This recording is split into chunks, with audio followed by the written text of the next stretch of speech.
பிரேக்ஃபாஸ்ட்டுக்கு தோசையும் தக்காளி சட்னியும் வைக்கலாம்னு சொல்லிட்டு வச்சுக்கிட்டு இருந்தேன். அதுக்கப்புறம் என் ஹஸ்பண்ட் வந்து எனக்கு தக்காளி சட்னி வேணாம் தேங்காய் சட்னி வச்சு கொடு அப்படின்னாரு. சரி அவருக்காக நான் தேங்காய் சட்னியும் பண்ண ஆரம்பிச்சிட்டேன். அவருக்கு தக்காளி சட்னினா பிடிக்கவே பிடிக்காது, என்னன்னே தெரில. ஆனால் அவர் தேங்காய் சட்னினா நல்லா சாப்பிடுவார். இன்னொரு தோசை கூட எக்ஸ்ட்ரா சாப்பிடுவார். ஆனால் எனக்கு தான் தேங்காய் சட்னினா பிடிக்கவே பிடிக்காது. தக்காளி சட்னி இருந்தாலும் எனக்கு உள்ளே ஏறணும். அதனால நேற்று வச்சு சட்னி இருந்துச்சு. அதனால தோசை ஊற்றிட்டு நேற்று வச்சு சட்னி ஃப்ரிட்ஜில் வச்சுருந்தேன், அதை எடுத்து நான் சாப்பிட்டாச்சு.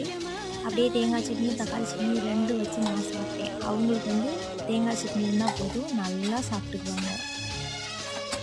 அப்படியே தோசை சுட்டோன்னே நல்லா சுட சுட எடுத்து சாப்பிட்டா தான் எனக்கு தோசை சாப்பிட்ட மாதிரி இருக்கும். அப்படியே அங்கேயே 2 சட்னி ஊற்றி கொஞ்சம் நல்லா அடிச்சு விட்டாச்சு. அதுக்கப்புறம் இன்னொரு தோசை 2 தோசை நல்லா சாப்பிட்டு முடிச்சுட்டு வீட்டில் உள்ள ஒர்க் பார்க்க ஆரம்பிச்சாச்சு. அப்புறம் நம்ம தோட்டத்தில் புளி எடுத்துகிட்டு வந்திருந்தோம், அதெல்லாம் தோல் உரித்து வச்சுட்டு வேலையெல்லாம்